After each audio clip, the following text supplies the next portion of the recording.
If you could choose who gets to love you, would you pick the one who looks perfect or the one who never left your side? The chandelier light spilled across the Caldwell estate like liquid gold, catching the edges of crystal glasses and polished marble floors as if the entire room had been designed to reflect perfection back onto itself. Women stood in a careful line beneath that light, dresses tailored to the inch, smiles practiced to the second, each one a picture of elegance that belonged on magazine covers and charity galas. Their laughter was soft, measured, never too loud, never too real. At the far end of the room, Ethan Caldwell stood with his hands in his pockets, posture straight, expression unreadable, a man who had built an empire by turning decisions into strategy and emotions into liabilities. Tonight, he wasn't closing a deal or acquiring a company. Tonight, he was choosing a future. Or rather, he was letting his son choose one for him. "Liam," he said, his voice calm but carrying easily through the room. "Take your time." The boy stood at the top of the steps, small against the scale of the mansion, his fingers curled slightly at his sides as he looked down at the line of women waiting for him. 5 years old, dressed in a tailored navy suit that mirrored his father's, he looked like he belonged in the room. But his eyes didn't. They moved slowly, uncertain, searching for something no one had explained to him how to find. A woman in a silver dress bent slightly as he approached, her smile warm but rehearsed. "Hi, sweetheart," she said gently. "Do you like dogs? I have 2 golden retrievers." Liam nodded politely, the way he had been taught, but his gaze drifted past her before she could finish. Another woman knelt, offering him a small toy she had brought just for this moment. "I'd take very good care of you," she promised softly. He took the toy, turned it once in his hands, then handed it back without a word. One by one, he moved down the line, each interaction shorter than the last, the room growing quieter with every step he took. Behind the guests, just beyond the edge of the light, stood Nia Brooks, her posture still, her hands folded neatly in front of her apron. She wasn't supposed to be part of this. She had been refilling glasses, adjusting trays, making sure everything ran smoothly without ever being seen. That was the role. Invisible, efficient, silent. But her eyes were on Liam, not out of obligation, not out of curiosity, but something steadier, something that had nothing to do with the room or the expectations inside it. Ethan watched from across the floor, his jaw set slightly as he tracked his son's progress, waiting for the inevitable moment when Liam would stop, when logic would align with presentation, when the right choice would finally be made. The kind of choice that made sense. The kind of choice that looked good in photographs. But Liam didn't stop. He reached the end of the line, hesitated, and for a second, the room held its breath. Then, without looking back at the women who had been prepared for him, he turned. His small shoes echoed softly against the marble as he walked past the edge of the chandelier's glow, past the polished perfection, into the quieter part of the room where no one was watching closely enough to expect anything to happen. Until it did. He stopped in front of Nia. She didn't move, didn't speak, didn't step forward. She just looked down at him, her expression calm, her presence steady in a way the room hadn't been all night. Liam reached out, his fingers small against her hand, and held on like he already knew the answer. "I want her." The words weren't loud, but they didn't need to be. They cut clean through the silence, through the expectations, through everything that had been carefully arranged. Across the room, Ethan's expression shifted for the first time, not into anger, not yet, but into something tighter, something unfamiliar, as if control had just slipped through his fingers in the simplest way possible. And for the first time that night, the room stopped looking at the women in the light, and started looking at the one who had never stepped into it. The silence did not break all at once. It fractured in pieces. First a soft breath from somewhere near the center of the room, then the faint clink of glass against glass, then a whisper that spread like a ripple across polished marble and silk. Eyes shifted, not subtly, not politely, but sharply, collectively, as if the entire room had just been forced to recalibrate what it thought it understood. The women who had been standing beneath the chandelier held their smiles for a second too long before they faltered, their posture tightening, their confidence flickering under a light that no longer belonged to them. Ethan Caldwell did not move immediately. His gaze remained fixed on the small hand wrapped around Nia's, his expression controlled but no longer neutral. the kind of stillness that came not from calm, but from calculation. "Liam," he said, his voice even, measured, carrying the same authority that had built boardrooms and closed deals, "come back here." The boy did not let go. His fingers tightened slightly, his small shoulders squaring in a way that did not match his age. He did not look at the women behind him. He did not look at the room. He looked only at Nia, as if the decision had already been made long before tonight. "I chose," he said quietly. The words were simple, but they landed with a weight that did not belong to a child. A woman in a champagne-colored gown let out a soft, incredulous laugh, covering it quickly with a hand as if to soften the sound, but the damage had already been done. "He is confused," she murmured to the woman beside her, her voice low but not low enough. Another shifted her stance, crossing one leg over the other, her smile now sharpened into something polite but distant. "It is sweet," she added, though there was nothing warm in the tone. "But surely this is not how decisions like this are made."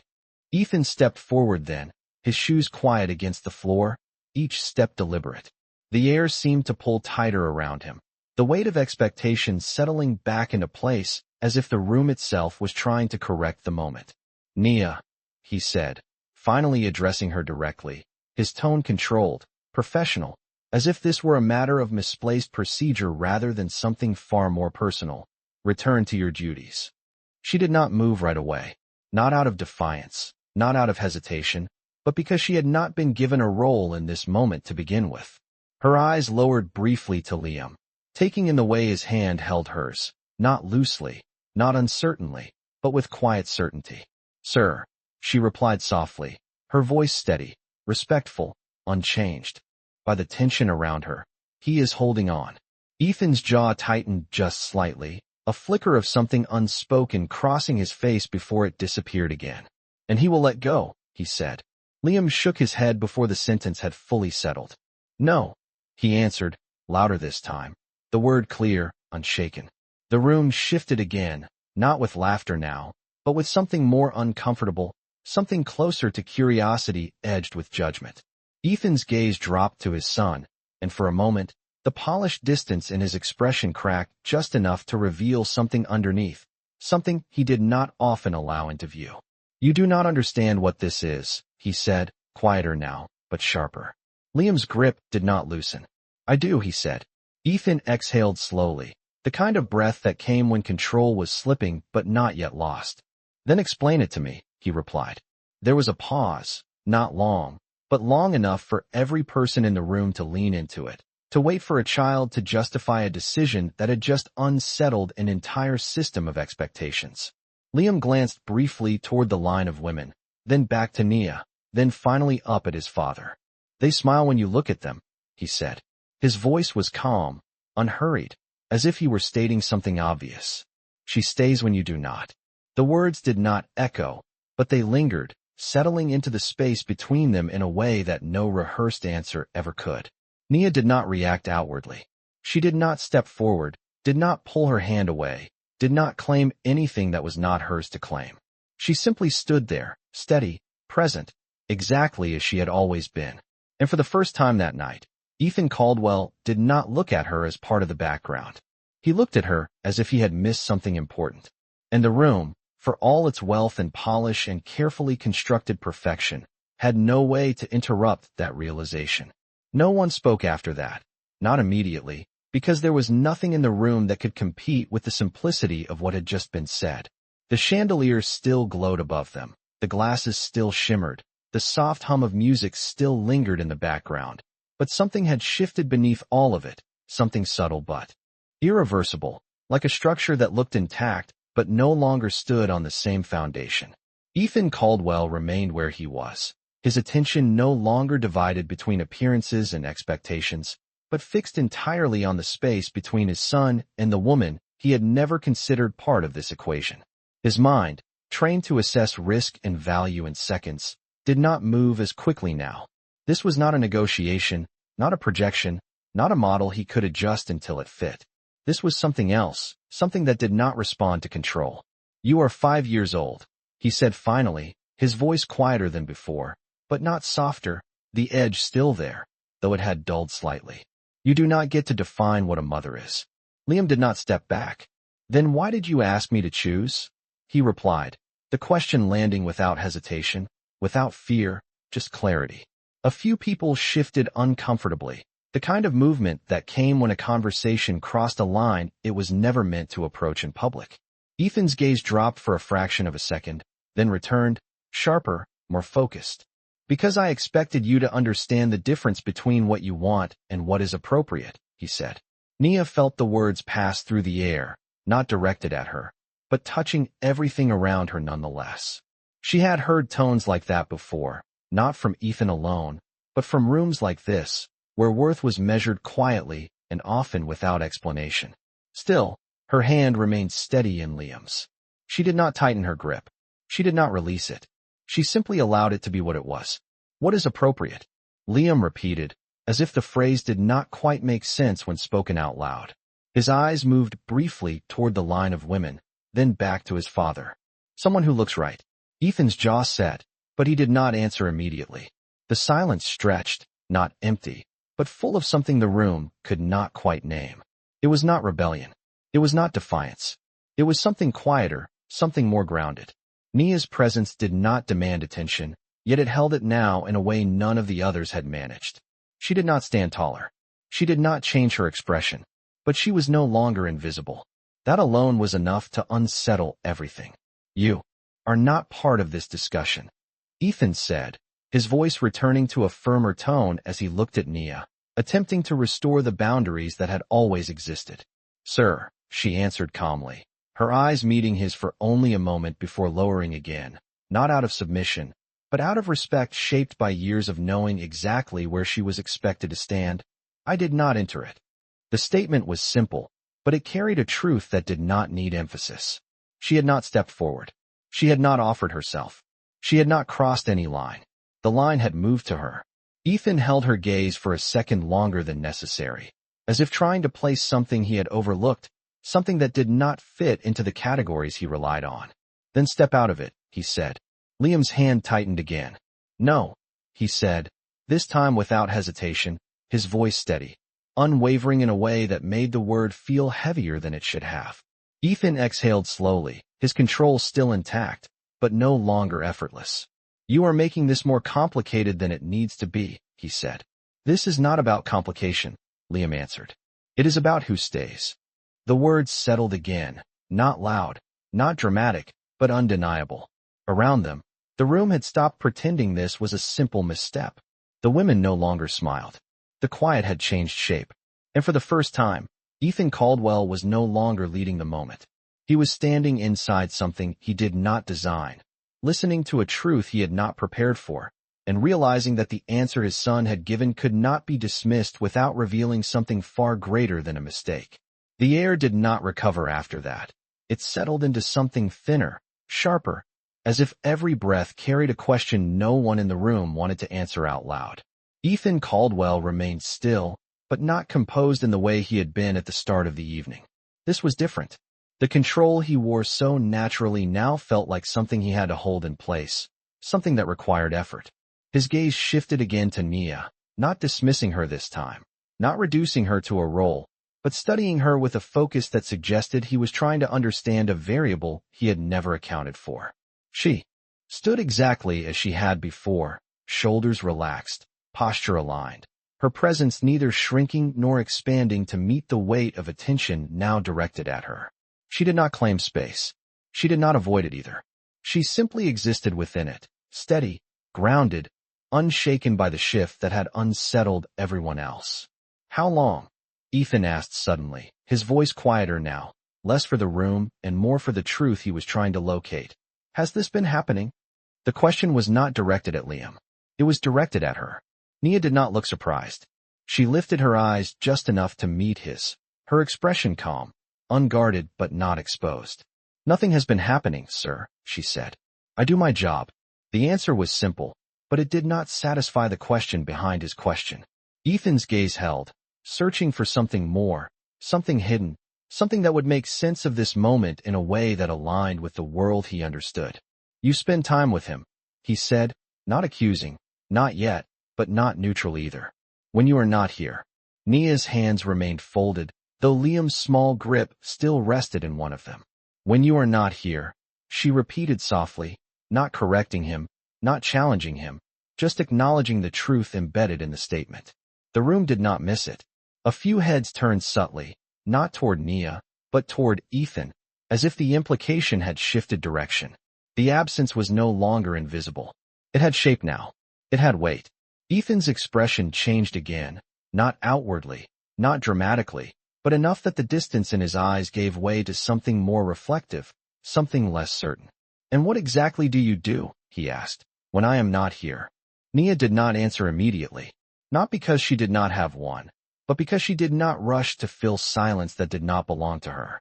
Liam looked up at her briefly, then back at his father, as if he already knew what would be said.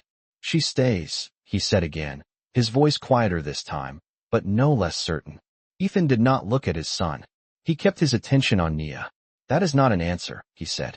"It is," she replied, her tone still even, still respectful, but now carrying a quiet firmness that had not been necessary before. "He does not ask for much." The words were not sharp. They were not confrontational, but they carried something heavier than either. Around them, the room had stopped pretending this was still about a selection, about presentation, about image. It had become something else entirely, something far less comfortable. Ethan exhaled slowly, his shoulders lowering just slightly, as if something inside him had shifted position. "You are overstepping," he said, but the conviction was thinner now, less absolute. Nia shook her head gently. "No, sir," she said. "I am standing where he asked me to stand." The distinction was quiet, but it landed. Ethan's gaze flickered, just for a moment, toward Liam, then back to her, as if he was beginning to see the outline of something he had missed not because it was hidden, but because it had never been part of what he chose to look for. "You think this is about care," he said. "It is not." Nia did not argue. She did not try to redefine the moment or claim meaning that had not been given to her. She simply said, "He does." And that was where the control shifted again, not loudly, not visibly, but undeniably. Because for all the influence Ethan Caldwell held, for all the decisions he had shaped and outcomes he had controlled, this was not something he could reframe without contradicting the one person in the room whose truth had no agenda.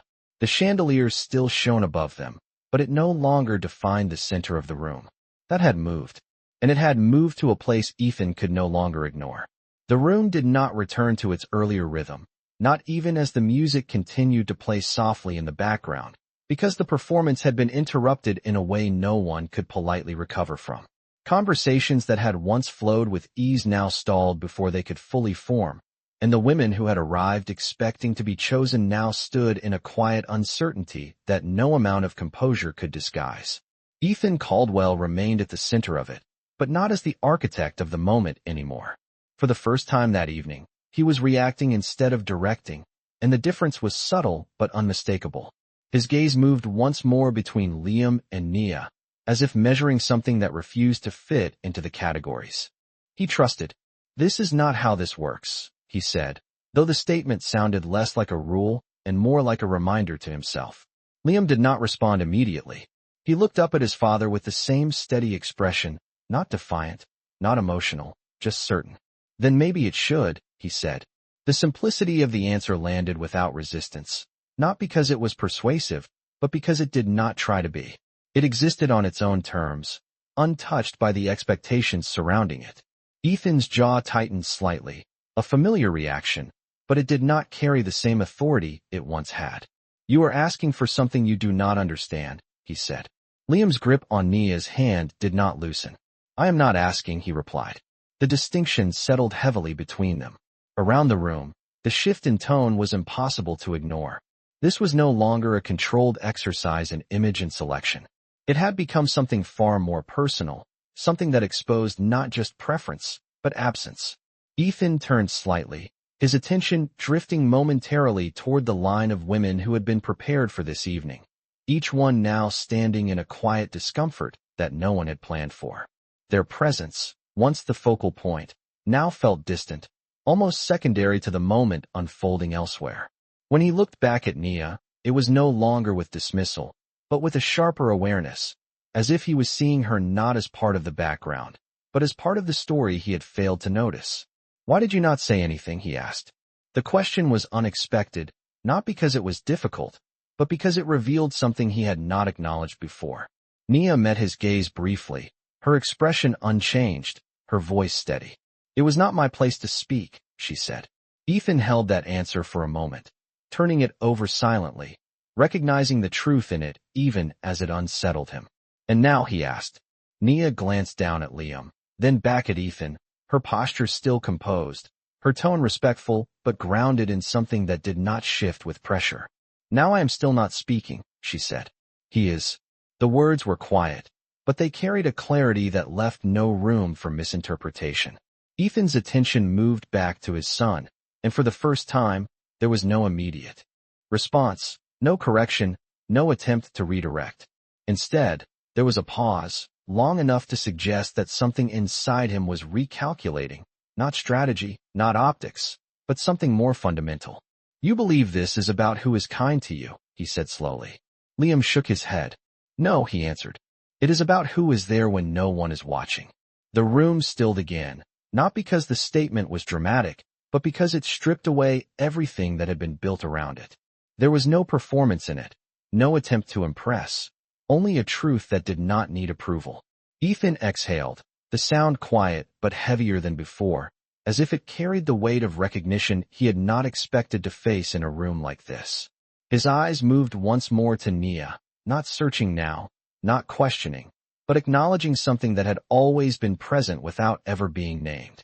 "You have been here," he said, more statement than question. Nia did not nod. She did not confirm.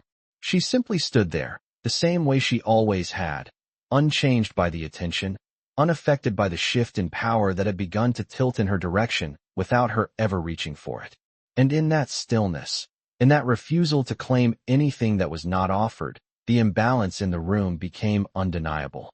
Because for all the influence Ethan Caldwell held, for all the control he had exercised over every detail of the evening, there was one thing he could not manufacture, one thing he could not assign or replace, and it stood quietly in front of him, held in the small, unwavering grip of his son's hand.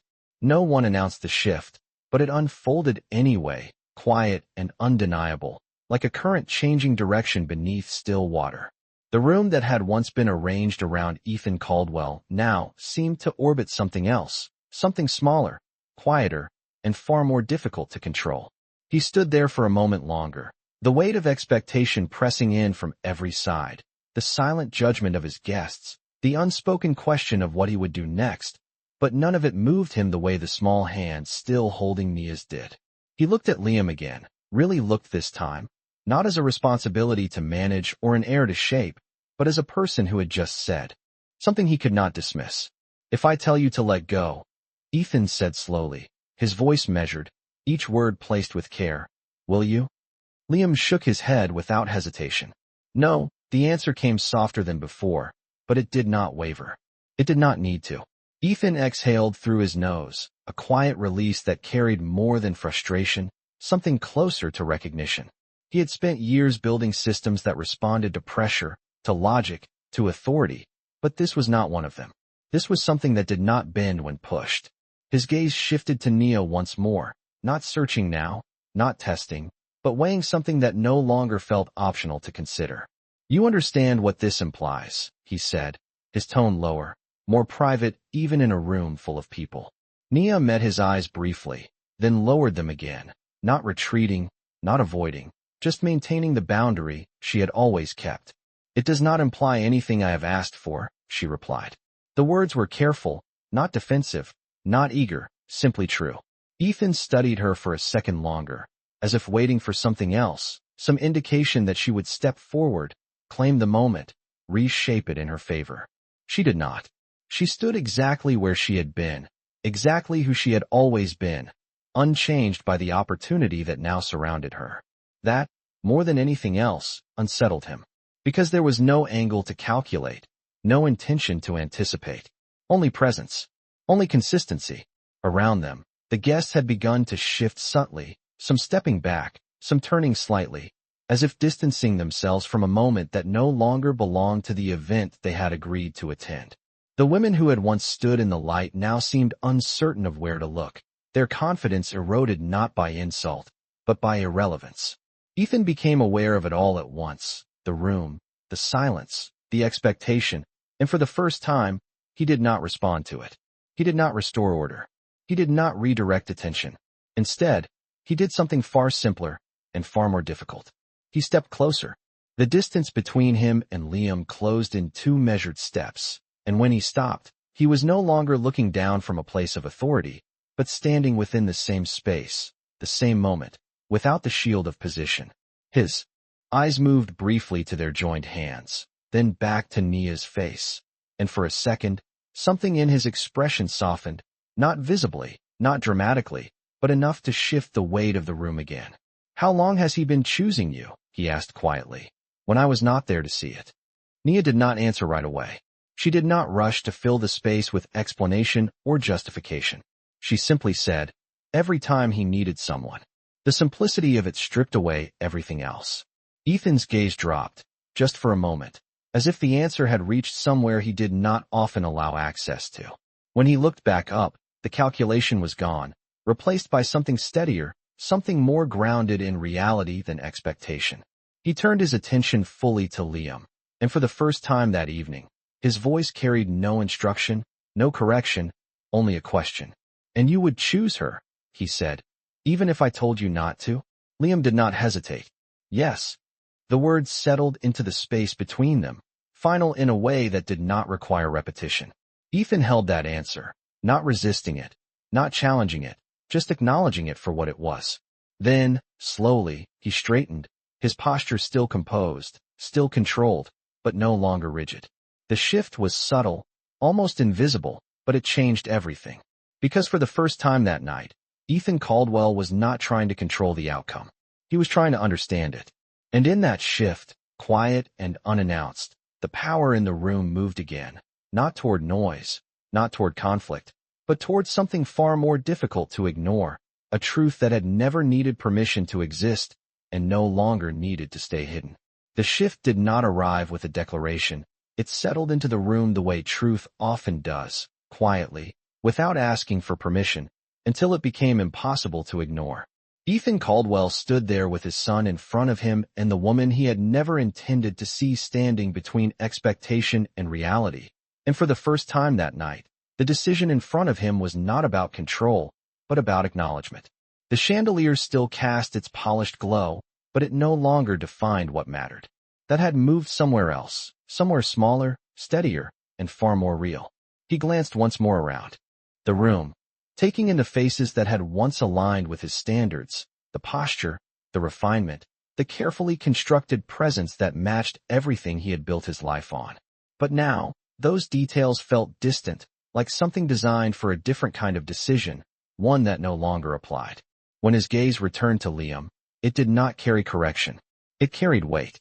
"You understand," Ethan said slowly, his voice no longer projecting to the room but grounded in the space between them, "that choosing her changes everything." Liam did not look away. "It does not change her," he said. The answer came without hesitation, and in that distinction, something inside Ethan shifted again. Because the boy was not speaking about status or perception or consequence. He was speaking about something fixed, something that existed regardless of what anyone in the room decided to call it. Ethan's eyes moved to Nia, and this time, there was no attempt to categorize her, no effort to place her back into a role that made the moment easier to manage. He simply looked at her, fully, directly, as if seeing her for the first time without the filter of expectation. "And you," he said, his tone quieter now, more measured. "What do you want from this?"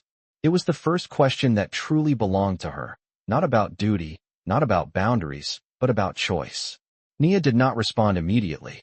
She did not step forward into the attention that had finally been given to her. She did not reshape herself to fit the moment.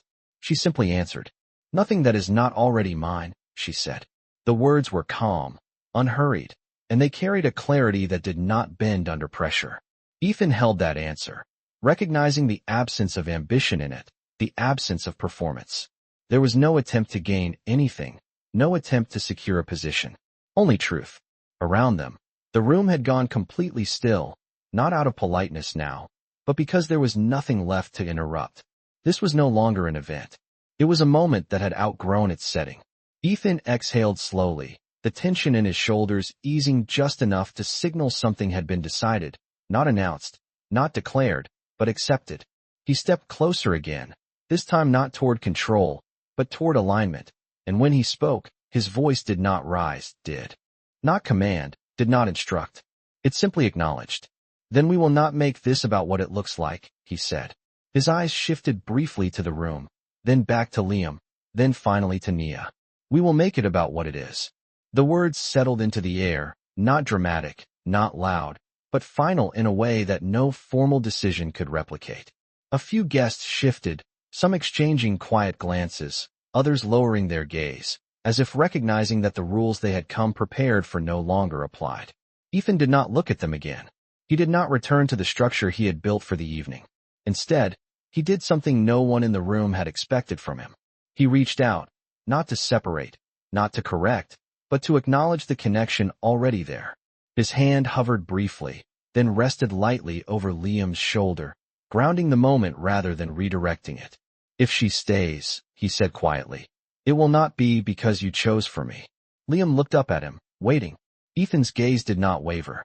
It will be because I see what you see. The distinction was subtle, but it changed everything. Because for the first time, the decision was no longer being made through power or expectation or image. It was being made through recognition.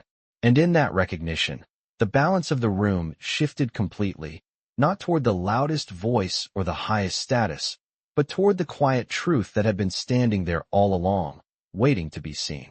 The decision did not echo, it settled, and in that settling, the room lost its structure entirely, because there was no longer a script to follow. Ethan Caldwell did not turn back to the line of women, did not offer a polite conclusion, did not restore the order that had defined the evening.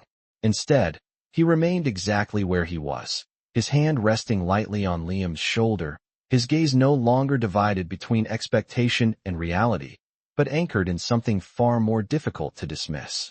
The silence that followed was not empty. It was full of realization, and it spread through the room in a way no announcement ever could. A woman near the center shifted her weight, her posture no longer composed but uncertain, her smile gone completely now as she glanced toward the others, searching for a cue. That never came. Another adjusted her clutch, her eyes flicking toward the exit for just a moment before returning, as if deciding whether to stay and witness something she had not come prepared to understand. No one spoke, because there was nothing left to say that would not feel smaller than what had already been said. Ethan exhaled slowly, the tension in his chest easing into something steadier, something grounded. He looked at Nia again, not as a question now, not as a variable, but as a presence that had already proven itself without asking for recognition. You have done your job, he said quietly, his voice no longer carrying the distance it once had. Nia met his gaze briefly, then lowered it again, her posture unchanged, her tone even. Yes, sir. The formality remained, but something beneath it had shifted, something that did not need to be spoken to be understood. Ethan held that moment for a second longer, then nodded slightly, not dismissing her, not directing her away, but acknowledging something that had not been acknowledged before. Then stay, he said. The word was simple, but it carried weight, not as an order, but as a recognition. Around them, the room reacted in quiet fragments, a breath caught here, a subtle glance exchanged there, the kind of response that did not interrupt the moment but revealed its impact. Liam's hand tightened slightly in Nia's, not out of fear, but out of something closer to relief, as if the answer he had always known was finally being heard. He looked up at his father, searching for something, not permission, but confirmation. Ethan met his gaze, and for the first time that night, there was no resistance in it. Only understanding, still new, still settling, but real. You were not wrong, he said. The words were quiet, but they carried more weight than anything else he had said that evening, because they were not just about the choice. They were about what he had missed. Nia did not react outwardly. She did not step forward into the space that had opened for her. She did not claim a position or redefine her role. She simply remained where she was, exactly as she had always been, steady, present, unchanged by the shift that had moved everything around her. That steadiness did more than any declaration could. It anchored the moment, gave it shape without force, meaning without performance. The guests began to move then, not as a group, not with any coordinated decision, but individually, quietly, as if the evening had reached a point that no longer required their presence. A few offered polite nods. Others simply turned and made their way toward the exit, their heels soft against the marble, their voices low and indistinct. No one tried to reclaim the narrative. No one attempted to redirect it, because it no longer belonged to them. Ethan did not stop them. He did not acknowledge their departure. His attention remained where it had settled, on the two people in front of him who had changed the direction of the evening without ever trying to. He looked once more at Nia, and this time, there was no distance left in his gaze, no barrier of role or expectation, only recognition. "We will talk," he said, not as a command, not as a negotiation, but as an opening, something that had not existed before. Nia inclined her head slightly, her expression calm, her voice steady. "Yes, sir." But even in that, the tone had shifted, not in form, but in meaning, because what had been duty now carried acknowledgement. And as the room emptied, leaving behind only the echo of what had unfolded, the balance that once defined the space did not return. It had been replaced by something quieter, stronger, and far more difficult to ignore, the kind of truth that does not need to announce itself, because once it is seen, it cannot be unseen. The house felt different once the last of the guests had gone, not quieter in the way silence usually settled, but clearer, as if something unnecessary had been removed and what remained could finally breathe. The chandelier still glowed above the empty space, but its light no longer reflected off polished performances or measured smiles. It fell instead across three figures who had not moved far from where everything had shifted. Ethan Caldwell stood near the center of the room, his posture still composed, but no longer rigid, his attention no longer divided. For the first time that night, there was nothing pulling him in different directions, no expectation to manage, no image to maintain.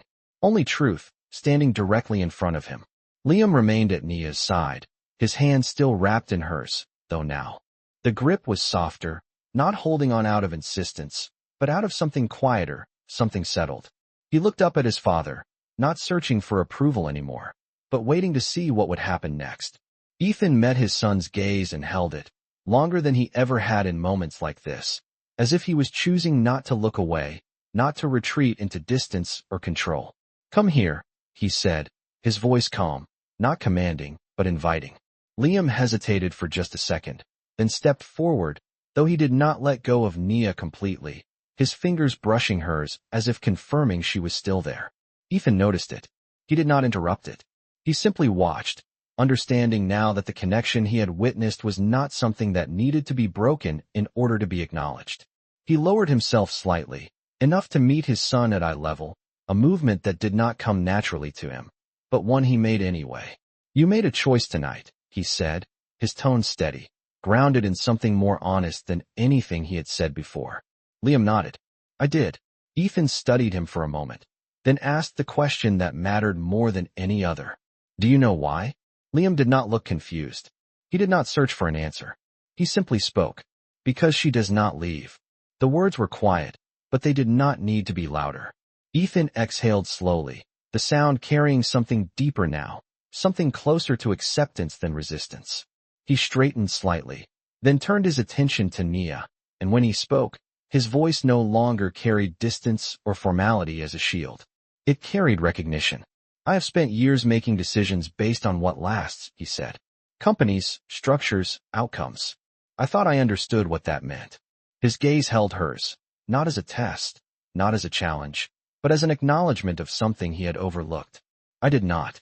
Nia listened without interruption, her posture unchanged, her expression calm, allowing the moment to exist without trying to shape it. Ethan continued, not rushed, not pressured, simply honest. What he chose tonight was not presentation. It was presence. The distinction settled into the space between them, simple, undeniable. Nia inclined her head slightly, not accepting praise, not rejecting it, simply recognizing the truth in the words. "He knows what he needs," she said. Ethan nodded once, slowly, as if the statement confirmed something he had only just begun to understand. He looked between them, the small, steady bond that had reshaped everything he thought he controlled, and for the first time, he did not try to redefine it. He accepted it. Then it stays, he said quietly. The words were not dramatic. They did not require emphasis. They were final in the way truth often is, calm, certain, unforced. Liam's shoulders relaxed, the tension he had carried without showing easing into something lighter, something closer to peace. He glanced at Nia, then back at his father, and this time, there was no distance between those two directions. Only connection. Nia did not step forward. She did not change her place in the room. But something around her had shifted, not because she reached for it, but because it had been given without demand. Ethan turned slightly, his gaze moving briefly across the empty space that had once been filled with expectation, then back to the present moment that now held all the weight that mattered. He did not return to what had been planned. He did not try to reconstruct what had been undone. Instead, he stood there, grounded in something simpler, something real. And in that stillness, without announcement, without spectacle, the truth that had quietly shaped everything finally settled into place, not as a decision imposed, but as a reality recognized, one that did not need validation from anyone else because it had already proven itself in the only way that mattered, by being there when no one was watching.